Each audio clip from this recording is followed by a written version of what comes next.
Ó, Zangão, algum cão. Zangão, neste momento eu cada vez mais tenho-me estado a assumir como escritor. Vou editar um segundo livro agora em abril. Então já vamos falar nisso, Ok. É uma boa novidade. Exato. Pronto, comecemos então um bocadinho pelo início. Sim. O Sr. Jorge ficou completamente cego aos 47 anos, não é verdade? Sim, Aqui no ano de 2015. Exato. Eu perguntava-lhe como é que foi este início. Eu sei que era um diagnóstico que já tinha, não é? Que já Sim. sabia que podia vir a acontecer. Como é que foi lidar com isso? Olha, pronto, é sempre complicado porque é uma mudança, por muito que nós saibamos que existe essa perspectiva e que pode acontecer, depois lidar com a situação na prática é completamente diferente. Pronto, são outros 500 uma crise em 2015. Pronto, eu sempre já nasci, sempre tive baixa visão, mas tinha o que se chama visão útil, ou seja, a visão que tinha era suficiente para andar na rua de forma autónoma, sem nenhum apoio à mobilidade pronto. Entretanto, eu tenho glaucoma crónico congénito, portanto sempre tive, e o glaucoma, a perca de visão que possa decorrer do glaucoma é sempre irrecuperável, portanto o tratamento que se faz do glaucoma é sempre preventivo, é sempre tentar travar o processo de degradação da visão, e que foi isso que eu fiz sempre com algum sucesso durante esses cerca de 40 anos, até que tive uma crise em 2015 de glaucoma, e as várias técnicas que nós fomos tentando, e medicação e outros processos para reverter ou pelo menos para travar essa degradação de visão, não acabou por não ser bem sucedida, e eu acabei por ficar cego nesse percurso durante todos esses procedimentos em 2015, acabei por ficar cego nesse momento. Depois o que aconteceu é que eu, na altura, estava a trabalhar muito intensamente, neste momento já não, como opção, como disse há pouco, mas na altura estava a trabalhar de forma muito intensa na área da fiscalidade e da consultoria financeira, e sobretudo a área da fiscalidade é uma área muito exigente em termos de tempos e prazos. Os prazos dos procedimentos fiscais têm sempre que se cumprir, se não forem cumpridos não interessa porquê. Gera sempre procedimentos de contraordenação e uma série de consequências, portanto, isso curiosamente acabou por me ajudar um pouco ali. Eu lembro na altura estava no escritório, sempre na obrigação, nunca estive em casa, até porque o meu médico dizia-me que das operações que eu ia fazendo, a operação provoca sempre derrame no olho de sangue, e o derrame, o sangue é opaco, portanto aquela falta de visão logo a seguir no pós-operatório é normal. E que estar deitado, descanso sim, mas estar deitado não era uma boa estratégia, porque quando há derrame o sangue tem que drenar, e drenar, por uma questão de gravidade, é mais fácil quando estamos sentados do que quando estamos deitados, para o sangue drenar normalmente. E pronto, e um pouco por isso eu acabava sempre por ir para o escritório. Era uma empresa minha, eu tinha obrigações, e tinha colaboradores, e tinha aquelas obrigações todas inerentes a qualquer empresa.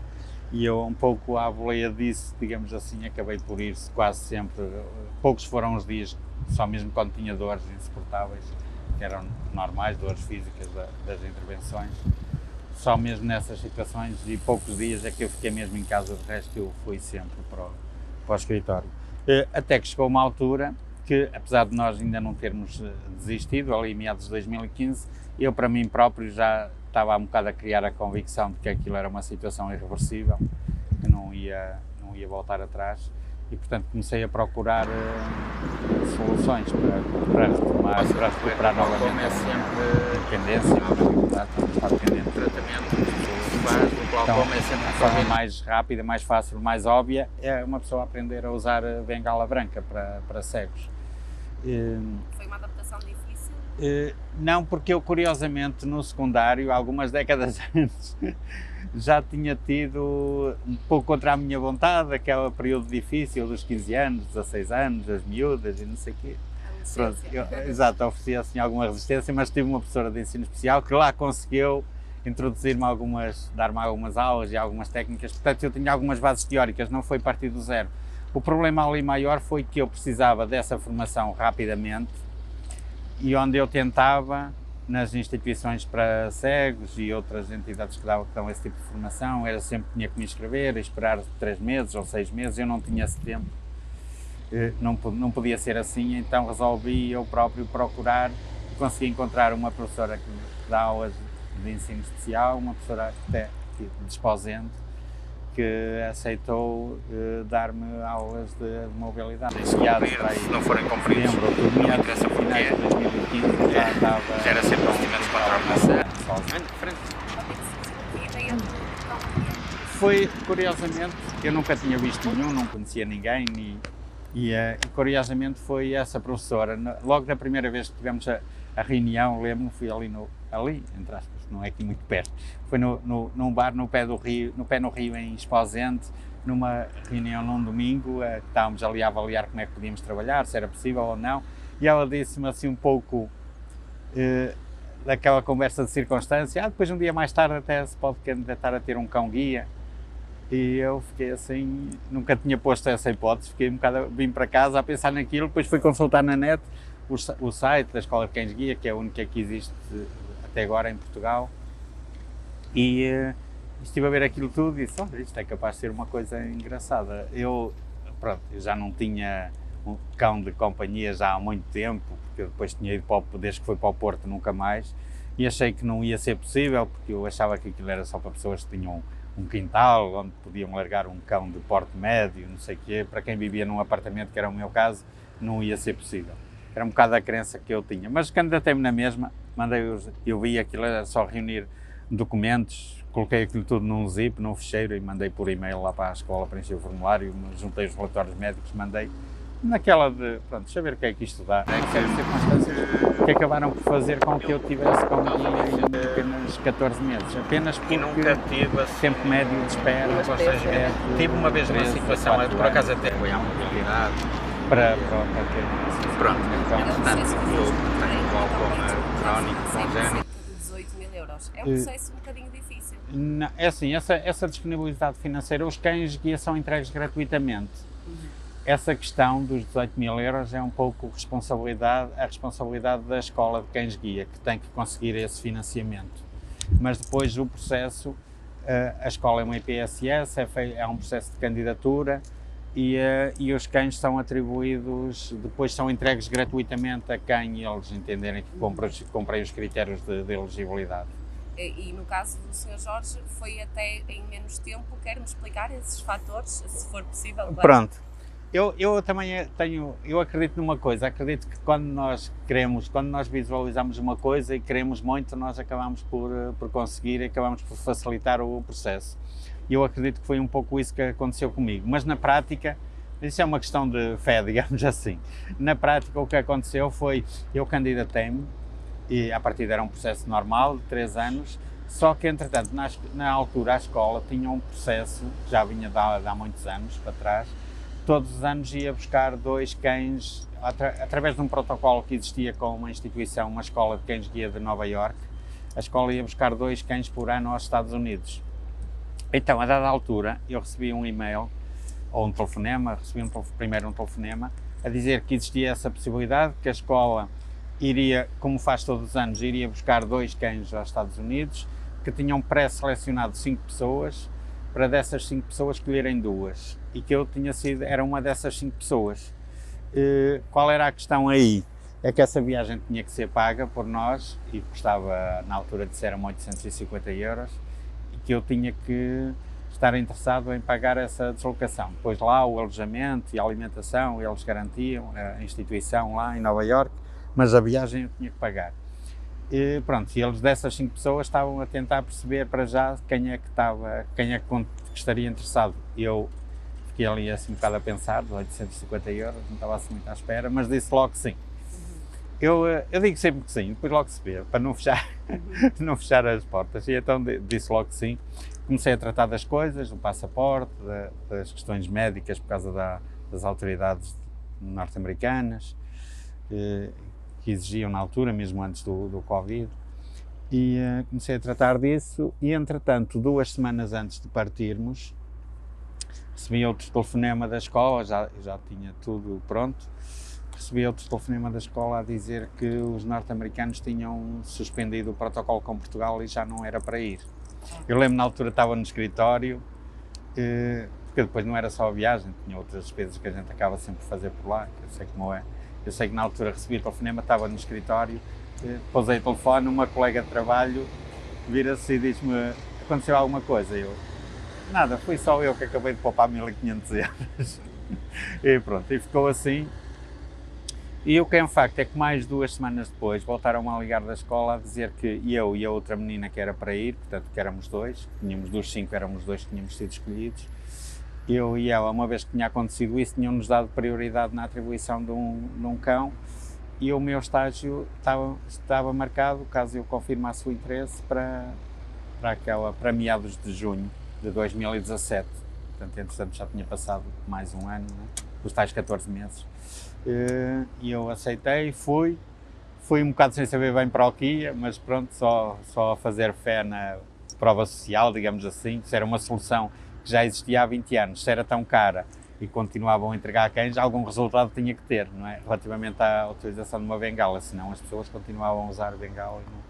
Portanto, fui um pouco só com base nesta crença da prova social que eu fui para Mortágua, que é onde é a escola, para fazer o estágio, sem saber muito bem para o que ia. Portanto, depois, esse tempo também não dava, quando cheguei para aí a agosto, isto tem que ser planeado com algum tempo, quando cheguei a julho e Olha, agosto... o primeiro contacto não foi fácil, porque eu fui cheio de dúvidas, achava que o cão ia acabar por ser uma fonte de problemas, por causa dos acessos aos locais públicos e aos transportes. Depois tinha que ter um cão em casa, que ia implicar obrigações, e de repente no primeiro dia, na primeira noite, que eu tive o primeiro dia de estágio lá na escola, que aquilo é uma semana lá e depois outra semana no local de residência, e portanto eu fui para lá para a primeira semana. Depois nessa primeira noite estava sozinho, lá porque depois as pessoas vão todas embora, nós ficamos lá sozinhos, né? E eu estava lá e na altura estava a dar aquilo foi em 2017, um ano antes do Mundial da Rússia de futebol, havia o Mundialito, aquele torneio entre as associações, entre as seleções que ganharam os torneios continentais. Portugal tinha ganho em 2016 o Euro e portanto estava presente. Estavam a dar esses jogos lá na Rússia, eu queria ver os jogos ou os resumos à noite e tinha o meu cão sempre de um lado para o outro a querer brincar e não sei o quê, e eu: oh, valha-me Deus, agora vai ser isto. Depois, entretanto, estava muito calor. Foi essa semana, isso foi numa segunda-feira, logo a seguir aos incêndios de Pedrógão, aquela tragédia de 16, 17 de junho de 2017. Portanto, o meu estágio começou no dia 19 de junho de 2017. Estava imenso calor, aquilo é uma zona também de muito calor, ali em Mortágua, estavam 30 e tal graus à noite, e pensei, bem, agora vou dormir e com um cão a subir-me para a cama a querer brincar, não vai acontecer. Aquecer na cama também. Fechei-o na cozinha e foi dormir. Ele ladrou um bocadito, mas lá se convenceu. E eu, pronto, estava assim cheio de dúvidas, a pensar em desistir, ir-me embora, desistir, mas só não desisti porque, e bem, não é? Ainda bem, não me deu assim para a parva, digamos assim, mas porque eu pensava, bem, se eu desistir, eu nunca mais na vida vou ter esta oportunidade, porque depois, com tanta gente, com uma fila de espera tão grande, de certeza que quem já teve uma oportunidade não deixa de ser prioridade. E pronto, e foi por isso que eu me deixei, e ainda bem. Mas depois, a partir do segundo dia, comecei então a ir aprender os comandos de andar com o cão-guia, já em espaço urbano, em Mortágua, em Viseu, em Coimbra, nas cidades, e aí é que eu comecei a perceber a diferença que de facto com o cão fazia em termos de que é como uma pessoa passar a andar na rua, passar a ter visão novamente, não é? Porque o cão não vai contra as coisas, desvia-se, faz a gestão ali dos percursos, e aí é que eu comecei a perceber a grande diferença que começava a ter na minha mobilidade e sobretudo a questão de andar rápido, que eu sempre tive uma passada rápida e depois com a bengala não podia ser assim, porque de repente há objetos em altura, é diferente, tem que se andar devagar e com cuidado, mesmo em sítios que se conheça bem, porque passamos num sítio, está tudo bem, mas passado 5 minutos ao vir para trás pode já ter um buraco, pode já ter um carro na calçada, pronto, com o cão não existe esse tipo de constrangimentos, e foi aí que eu comecei a ganhar consciência do tremendo impacto que um cão-guia tem em termos de liberdade, de independência, mesmo de segurança. E depois uma questão que eu não sabia, que é um facto, é que a própria socialização, enquanto uma Nunca tinha pessoa posto essa hipótese, cega com uma para bengala casa a pensar naquilo, depois fui consultar na net. é na sempre altura mesmo, uma circunstância um pouco bizarra, e não é? Não é comecei a tratar normal. disso, e entretanto, 2 semanas antes de partir, diferente, e as pessoas tendem a afastar-se até pelo receio de perturbar e não sei o quê. Com o cão é exatamente o efeito contrário. O foco deixa de ser a pessoa cega e passa a ser o cão, e isso faz toda a diferença ali na socialização com tudo e todos à nossa volta, não é? Como é que define a sua ligação com o filho? É assim, eu nem sei muito bem como é que é responder a isso. O meu cão, eu já não, eu não imagino, claro que isso um dia vai acontecer, não podia ser mas assim. eu já não imagino o meu dia a dia sem o meu cão. Faz parte, não é? Como uma perna ou uma orelha, é uma extensão de mim próprio, o meu cão. E, portanto, é uma ligação assim ali de muita entrega mútua. Acabou de me dizer que até a presença do zangão promove a socialização. Sim. E eu perguntava-lhe também se alguma vez teve alguma experiência menos positiva durante este percurso, porque sabemos que ainda há sítios Sim. que não permitem a presença de animais pelos mais diversos motivos, ou alguém que não reage tão bem à presença dele. Perguntava-lhe se tem assim alguma situação que já tenha acontecido. Olha, de recusas, eu só tive um incidente, mas não, acho que não acaba. Eu sinceramente, eu sei que pelo que eu vou ouvindo e lendo, nem toda a gente tem esta percepção, todas as pessoas cegas, mas eu tenho que falar por mim, não é? E eu não tenho assim nenhuma, sinceramente não tenho assim episódios de grandes problemas, e eu exponho-me muito, eu viajo bastante, frequento muito espetáculos, sobretudo música, em salas, não são espaços abertos, são auditórios. Já estive com o meu cão nas grandes salas do país, tanto em Lisboa como no Porto, como aqui em Guimarães, como em vários outros sítios, Portimão, sei lá, estou-me a lembrar. E nunca tive assim nenhum constrangimento. Tive uma vez uma situação, por acaso até ia aqui de Guimarães,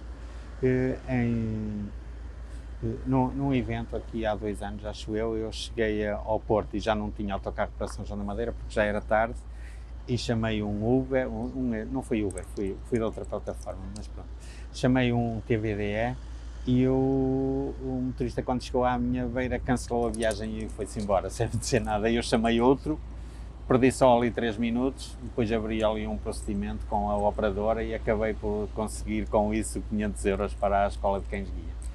Foi uma atitude muito nobre da sua parte. Sim, fizemos. Eu no fundo não tinha, fui por uma questão mais psicológica, porque eu no fundo não tive prejuízo nenhum, só perdi ali 3 minutos, foi mesmo só pelo constrangimento. E eu depois fiz. Eu normalmente, já para evitar este tipo de surpresas, só aconteceu desta vez, nunca preciso, mas eu quando estou à espera de um carro, eu gravo sempre os dados que estão no ecrã do motorista e da viatura, porque esses dados, se eles cancelarem a viagem, depois esses dados perdem-se, não ficam no histórico. E eu, por acaso, tinha feito isso e depois aproveitei disso, fiz a reclamação na plataforma, andámos ali a negociar durante um tempo, eles tentaram oferecer uns vouchers para compensar, eu disse que não era uma questão financeira que estava ali em causa, portanto não ia aceitar isso, só achava que o procedimento deveria ter consequências financeiras, que é a forma mais fácil das pessoas entenderem, é quando eles saem do bolso, não é? E depois, curiosamente, quando eu já estava a achar que não ia conseguir e que iria ter que resolver isso mesmo administrativamente, através do INR ou dos próprios tribunais, curiosamente eu estava em Oslo e recebi um e-mail a dizer que tinham aceito para eu enviar então, que era a proposta que eu tinha feito, para eu enviar então o NIB e o NIF da Escola de Cães Guia, que iam fazer o pagamento para lá. A única coisa que me exigiram em contrapartida foi eu não divulgar o incidente nas redes sociais. É possível. Falando agora nas viagens, referiu há público, por acaso era o tema seguinte que tínhamos aqui previsto. Nós sabemos que já viveram os dois muitas aventuras juntos e há inclusive uma viagem pela Europa, com uma passagem por várias cidades durante 23 dias. O que é que nos pode contar desta aventura? Olha, isso veio no decurso daquilo que eu estava a falar há bocado, da diferença que o meu cão trouxe para a minha vida. Eu comecei as coisas foram acontecendo, não foi muito planeado, mas eu comecei a a viajar bastante, primeiro por razões profissionais. Eu, na altura, ia para Viseu todas as semanas, estava lá 3 dias, ficava num hotel, tinha um trabalho num cliente, depois voltava para o Porto. E depois outras viagens de fins de semana e outras situações que eu fui vivendo. Com esta história toda do meu cão e depois ir para Lisboa e ter mudado de vida, eu comecei a olhar para trás e olhar para o que eu estava a fazer profissionalmente e comecei a pensar que se eu continuasse a fazer o mesmo, iria continuar a ter os mesmos resultados, que não era bom, não é? Que é assim que acontece sempre. Quando nós não mudamos, quando continuamos a fazer a mesma coisa, é óbvio que vamos continuar a ter os mesmos resultados. Por muito que a gente pense que vai mudar, isso não vai acontecer. E foi essa tomada de consciência que o meu cão indiretamente acabou por me trazer. E foi nessa altura que eu decidi então liquidar essa empresa, encerrar tudo, acabar com tudo e partir para outras aventuras, digamos assim. Em abril de 2018, ali um fim de semana prolongado, 25 de abril, eu fui com a minha namorada da altura, que também é cega e é utilizadora de cão-guia, nós fomos para Portimão, que era um sítio também onde eu nunca tinha estado só de passagem há muitos anos atrás, numas férias, mas sozinho ou com outra pessoa que não vê, nunca tinha acontecido. E eu estava lá no Miradouro, junto à praia, perto da Praia da Rocha, em Portimão. Lembro-me de estar a pensar que não vale a pena eu andar aqui a dizer ou a escrever que um cão-guia tem um impacto brutal na liberdade, na independência, na segurança e na socialização das pessoas cegas. O melhor mais que estar a falar, o melhor é demonstrar isso mesmo. E como é que eu faço isso? Pego-me o que eu estou a fazer aqui em Portugal e vou fazer isso amanhã. Pensei, bem, eu tinha feito tiragem de Barcelona, quando estava. Cegão? Espanhol. Já passou. Pronto. Maroto. E portanto, o que é que eu o meu espaço, ninguém pode vir para aqui. Vou pegar no meu cão, vou fazer sozinho uma viagem lá no Só que depois comecei a ver que, apesar deles, em termos de legislação, estarem mais ou menos como nós, mas a prática é um pouco diferente. Tem montes de constrangimentos com os cães de assistência, com os cães guia. Então pensei, se calhar eu troco o conforto da língua, troco pela segurança da legislação e do enquadramento na Europa. Em vez de fazer isto na América Latina ou na América do Sul, faço na Europa, que é mais tranquilo. É mais tranquilo em termos da presença dos cães. E pronto, e foi assim que eu decidi, na altura, fazer uma viagem. Pensei, bem, eu vou, inicialmente pensei fazer quase uma linha reta, sair do Porto, Madrid, Barcelona, Paris, e por ali fora, Berlim, depois até à Escandinávia, e depois, quando chegar lá, apanho um avião e venho-me embora. Fazer isso de comboio, depois quando chegar lá, apanho um avião e venho-me embora. Depois a falar com uma miúda que foi família de acolhimento do meu cão, e curiosamente na altura até já estava a viver, ela entretanto mudou-se para Oslo por causa de uma oportunidade de trabalho, e depois a partir dessa surgiram outras, pronto, e lá está, muito bem. E ela é que me disse, não, se calhar em vez de fazer isso, o melhor é fazer a viagem toda, ir por baixo, voltar por cima, por exemplo, e em vez de ir sempre até lá ao fundo, digamos assim, e depois voltar e depois vir embora de uma vez só de avião, não, é fazer o périplo e tal. E então foi aí que eu redefini e decidi na altura fazer o que no fundo acabou por acontecer, que é fazer Madrid, Barcelona. Tive que ir por Vigo porque não há comboio, não havia por causa do Covid, e continua a não haver comboios para Madrid, foram suspensos na pandemia e nunca mais foram repostos. Então a solução que eu encontrei foi apanhar o comboio Celta no Porto para Vigo, e foi por Vigo, Madrid, Barcelona, Paris, Roma e Vaticano, não é? Roma, Berlim, Estocolmo, Oslo, Bruxelas, Novo Madrid, Lisboa, Porto. E foi complicado porque eu lancei esse projeto porque isso depois foi demorando, depois tinha aqui algum contexto profissional por causa da ruptura que eu tinha feito, e tive ali o ano 2019 um pouco complicado, porque eu tive que encontrar soluções também a nível profissional. Quando tive isso resolvido, em fevereiro de 2020 lancei este projeto, criei uma campanha de crowdfunding para financiar, mas não só, também para criar comunidade à volta desta ideia. E em fevereiro de 2020, na altura eu lembro, ainda fui apresentar o projeto e a ideia no programa da RTP, da Tânia Ribas de Oliveira, tivemos assim ainda, e já só ouvia falar de Covid e, curiosamente, para aí 2 ou 3 semanas depois, ele de repente deu por mim com um processo todo lançado, já em financiamento, para fazer uma coisa que até legalmente era proibida, que era uma viagem internacional, as fronteiras estavam fechadas, nem havia comboios, nem aviões, nem coisa nenhuma. E eu, na altura, qual era a atitude? Bem, ou eu desisto, agora não dá, ou eu desisto, ou suspendo, o que é que eu faço? Então eu pensei, bem, quando nós estamos a fazer uma coisa que é difícil, a última coisa que se deve fazer é suspender, ou parar, ou desistir, porque depois retomar é muito mais difícil começar de novo do que deixar-se ir no balanço que já se tem. Então eu achei que a melhor atitude era fazer de conta que o Covid não estava a acontecer e continuar com o projeto. Era para fazer a viagem em junho e julho de 2020, depois como estavam as fronteiras fechadas eu adiei para setembro de 2020 e entretanto depois em setembro também não dava, quando cheguei para aí a agosto, porque isto tem que ser planeado com algum tempo, quando cheguei a julho e agosto eu percebi que em setembro também não ia dar para fazer, tudo de máscara e as fronteiras e as restrições todas, a circulação não dava. Inverno também não era opção para mim, porque eu com o arnês do cão na mão esquerda, a puxar um trolley com a mão direita e por essa Europa fora.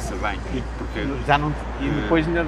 Passamos num sítio, está tudo bem, mas passados 5 minutos já ouvi para trás, pode já ter um buraco, pode já ter um carro. Depois nos dias que andava por lá não precisava do trolley, mas precisava da mão por causa do iPhone, para o Google Maps e para saber, estava em sítios onde eu nunca tinha estado, não é? Ainda por cima, países estrangeiros, sem falar a língua, em alguns deles. Portanto, precisava sempre de uma mão para o arnês e outra para o iPhone, portanto, guarda-chuva não era opção. Capa muito menos, porque a chuva a cair na capa faz barulho, dificulta a orientação para quem não vê. Então eu decidi, e alguns países eram países de invernos rigorosos, a Suécia e a Noruega, então eu decidi que inverno não e adiei tudo para setembro. Era para fazer inicialmente para março, abril do ano seguinte, 2021. Só que depois tive a sorte de conseguir falar com o Gonçalo Cadilho, na Figueira, fui lá ter com ele, estivemos lá a falar, e ele disse-me, porque o meu plano, ele disse uma coisa, esses países essas cidades são cidades com muitos turistas, há 2 alturas que não são boas, é a altura do verão e a altura da Páscoa, porque são cidades depois nessa altura estão cheias de turistas e acabas por não sentir um bocado o objetivo, que é sentir a realidade desses locais, dessas cidades. O melhor é ir umas 3 ou 4 semanas depois da Páscoa, ou então setembro, outubro, a altura do outono. E eu acabei por recalendarizar para setembro e outubro. E, ao melhor, inicialmente só para setembro, depois houve um contratempo, porque eu depois lembrei-me, assim, meio daquelas ideias malucas que uma pessoa tem, disse, eu vou estar em Roma, e se eu conseguisse uma audiência com o Papa Francisco? E conseguiu. Pensei, ideia mais parva, o Papa Francisco tem mais o que fazer, se não vai andar a aturar malucos que se lembram de ir para Roma sozinhos, sem ver com um cão. Mas, outra vez, não custa a tentar. Então eu fui ao site do Vaticano, ver como é que se fazia. Resultado, eu ia estar em Roma 15, 16, acho que era 14, não, 20...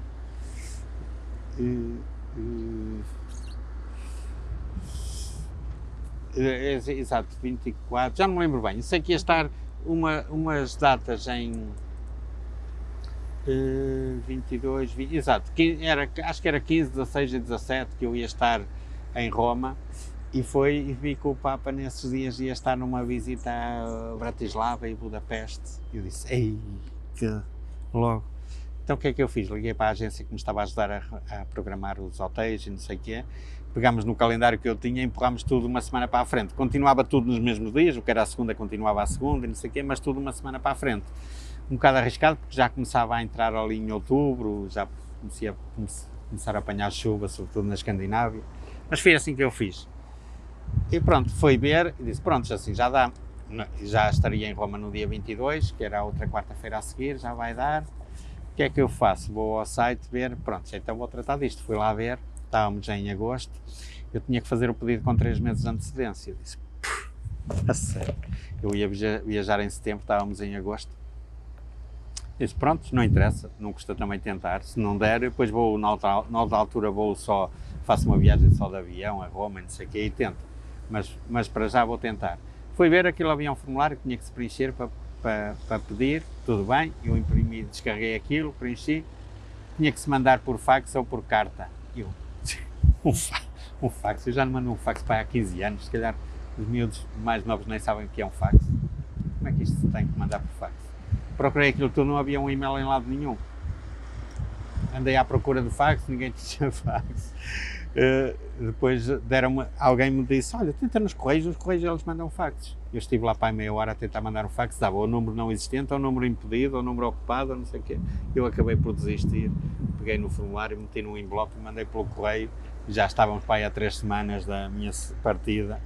Disse, pronto, se isto já estava mal, agora acabei com isto de vez. Isto vai demorar não sei quanto tempo a chegar lá, depois vai andar lá perdido na distribuição do correio. Foi a ver, pronto, e mais uma vez foi quase como aos cães guia. Eu mandei aquilo, eu não pensei mais no assunto. Para aí 10 dias depois recebo um e-mail em espanhol da Casa Pontifícia do Vaticano a dizer que tinha sido aceito e que eu, se quisesse então, tinha sido marcado para as 9h30 do dia 22 de setembro, mas tinha que ir lá na véspera, no dia 21, confirmar que de facto iria estar presente. E eu nem estava a acreditar naquilo. Isso assim, eu na altura já andava assim meio cheio de dúvidas, tipo, o que é que eu me vou meter? Eu vou ir sozinho de comboio com um cão, nem falo alemão, nem falo sueco, nem falo com um cão, e de repente aquilo foi assim o grande impulso ali de entusiasmo e quando eu fiquei outra vez todo entusiasmado com aquilo que eu ia fazer. Há muitas pessoas que mesmo com capacidade visual não conseguiriam ou não se viam a fazer uma viagem sozinhas apenas com um animal. Perguntava-lhe só se conseguisse ilustrar 2 ou 3 das principais dificuldades que encontrou durante esses 24 dias e em que ponto é que o zangão foi crucial para o sucesso dessa aventura. Olha, o zangão foi crucial em tudo. Aliás, sem o cão não era possível fazer uma pessoa cega fazer essa viagem sem um cão. Acho que possível é sempre, mas era um desafio tremendamente muito maior. Porquê? Porque, por exemplo, eu saio de um comboio, num sítio onde nunca estive, numa cidade estrangeira, eu peço ao meu cão a porta, ou a rua, ou o passeio, e ele encaminha-se para lá. Se estiver a ver, se estiver no ângulo de visão do cão. Se não estiver, ele vai ficar parado, vai ignorar o que eu estou a pedir, eu percebo que isso não está no ângulo de visão do cão, então começo a tentar movimentar-me em função do barulho do som ambiente, das deslocações das outras pessoas. Nas estações há sempre trolleys a correr pelo cais, que é sempre uma pista em termos de orientação sonora. Há sempre pessoas com malas, há sempre muito movimento. A realidade, mas por outro lado tinha vou fazer a necessidade também quando isso está no ângulo de visão. Eu tinha obrigado pensamento, neste momento já Portanto, não, uma opção que disse há pouco, mas não é possível estava a trabalhar de forma muito intensa na área da... É assim, eu sinceramente andei tão entusiasmado a viagem toda que eu nem me lembro assim de... Até as pequenas dificuldades eram o desafio só. Exato, era assim, só assim, nada de muito relevante. Eu até, se calhar isto é um bocado contra a natura, não é a atitude mais habitual, mas eu, curiosamente, das histórias que eu me lembro mais e que tenho mais, consigo falar mais facilmente, são mesmo atitudes de empatia que eu fui tendo sempre ao longo de todo o percurso. Coisas que não é suposto as pessoas fazerem, que nem sequer nem sequer vamos exigir, porque não é suposto, e acabamos por ser surpreendidos assim com muitas atitudes, e foi isso que foi acontecendo sempre ao longo de toda a viagem. Eu sempre já nasci, sempre tive baixa visão, mas tinha o que se chama visão de cão, esse livro, eu costumo dizer, porque é verdade, eu decidi escrevê-lo quando ele já ia à Então aquilo foi o seguinte, eu comecei estávamos ali naquela fase em que o meu processo o meu projeto da viagem pela Europa estava suspenso. Eu estava ali um bocado em teletrabalho também, por causa do tal contrato que eu tinha com a outra empresa. Tinha muito tempo. Então, estava a fazer 3 anos, 2020, exato, 2017, estava a fazer 3 anos que eu tinha conhecido o meu cão, feito o meu estágio para ser utilizador de cão-guia. Pensei, bem, tem aqui uma série de memórias, coisas super engraçadas que aconteceram durante o estágio. situações transformadoras da minha vida, não sei o quê, e eu vou começar a esquecer-me disto. Então, o que é que eu fiz? Bem, vou começar a escrever um texto por cada dia de estágio, dos 10 dias, só para mim, só para não me esquecer, para ter memórias. Entretanto, quando já tinha escrito para aí 3, também pensei, se eu já tenho isto, por que não publicar isto nas redes sociais? Partida não tem grande interesse, porque são textos muito longos, ninguém lê posts com mais de 3 linhas, portanto ninguém vai ligar nada a isto, vai ver que é um texto enorme, vai passar à frente, ali fazer o scroll a alta velocidade, a passar por ali. Mas também tenho aqui, não pago nada, não custa nada, vou publicar. Curiosamente, comecei a receber montes de reações, interações com esses textos, no Facebook ainda na altura, montes de interações, e eu decidi então, disse, olha, se calhar, e começaram a dizer, se calhar era boa ideia escrever um livro, não sei o quê. Eu disse, se calhar era uma ideia, por que não? Então, e como é que isso se faz? Não faço a mínima ideia, sei lá qual é o processo de escrever um livro. Comecei a pesquisar na net qual era o processo, a procurar, a enviar e-mails para editoras, até que depois descobri ali uma solução que acho que era interessante para mim, e disse, olha, vou continuar, já está criado o hábito, já escrevo todos os dias e escrevo, vou continuar.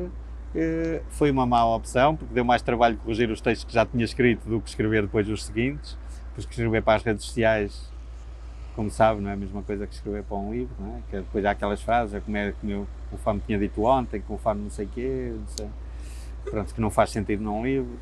Deu trabalho a rever, tive que rever os textos todos, espero que não tenha ficado lá nenhuma gralha destas pelo meio. E pronto, foi um processo aí até outubro, de junho a outubro, a escrever diariamente, e depois foi o processo de lançamento. Também mais uma vez. Recebido, não é? Acho que sim. Pronto, eu não sou conhecido, não vendo 10 mil livros na primeira edição como os atores consagrados, mas também toda a gente começou do zero, não é? E neste segundo livro vamos ver refletidas as aventuras da sua viagem? O segundo livro já é uma coisa mais estruturada, não quer dizer que o primeiro não seja, mas a experiência a gente vai sempre tirando ensinamentos, não tanto dos erros, mais das falhas, porque com os erros eu acredito que não se aprende nada, só se aprende a como não fazer, mas com as falhas vai-se aprendendo e corrigindo. E este já é diferente, já foi um livro, é um livro que já acabei de escrever em junho do ano passado, já estamos em 2023, a viagem foi em finais de 2021, já passou muito tempo, só que entretanto depois eu comecei a meter depois em outros voos que no primeiro não tinha, e comecei a ser confrontado com a agenda de outras pessoas e com a conciliação de agendas inconciliáveis, e as coisas começaram, mas este livro é diferente, é um livro que entra muito ali depois já naquela questão das crenças limitadoras, da coragem, da visualização, da estratégia, dos objetivos, da superação, pronto. Vai muito já por aí, de nós assumirmos a responsabilidade sobre a nossa própria vida, e não ficarmos condicionados pelas desculpas, pelos outros, pelas circunstâncias externas, pelos apoios, pelo governo, por esse tipo de coisas que no fundo acabam por ser um bocado de desculpas na nossa vida para nós não fazermos as coisas. Já é um livro que entra um bocado por aí, mas basicamente é a descrição cronológica de todas as experiências em todas essas cidades e os transportes entre elas, e as experiências com as pessoas, os hotéis, os eventos, as viagens, os espaços. Sim, pode ser em frente, sim. Eu está aqui em pé, todos os hospitais. Sim. O que é que gostava de fazer e que ainda não conseguiu, mas que projeta vir a concretizar? Sei que há aí uma viagem em Angola, meio a pensar. Não, já aconteceu. Já aconteceu também? Sim, se vir lá no feed das redes sociais, não, em novembro, aconteceu em finais de novembro. E foi extraordinário mais uma vez. E também, mais uma vez, embora aí havia mais desculpas para haver problemas, porque é um país que não tem enquadramento de cães de assistência, mas curiosamente correu tudo muito bem. Foi muito bom mesmo.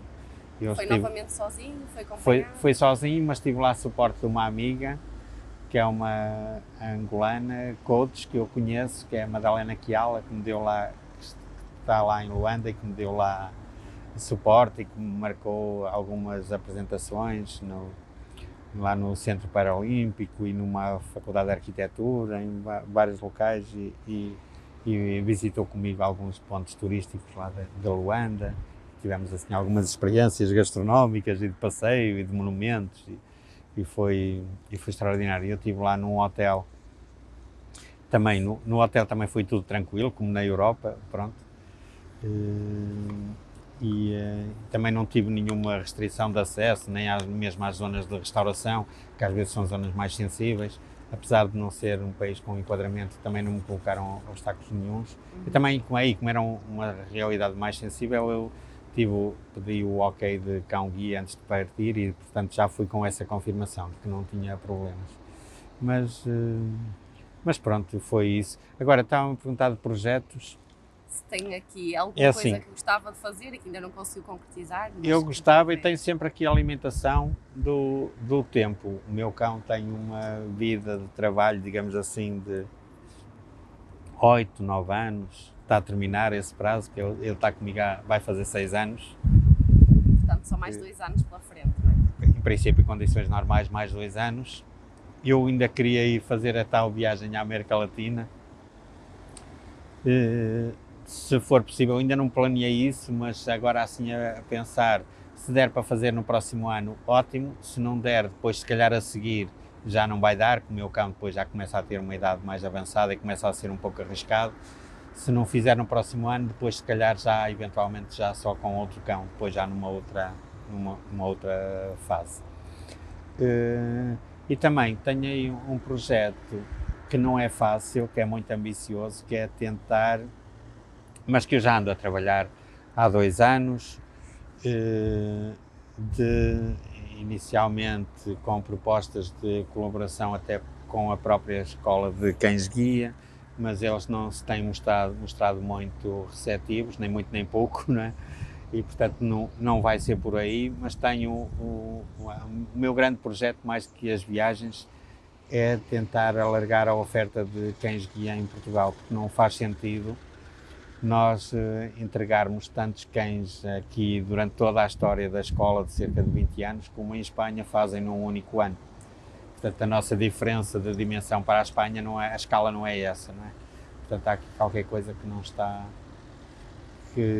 O que é feito é muito bom e faz muita diferença, mas peca pela falta de ambição, devia estar a ser feito muito mais.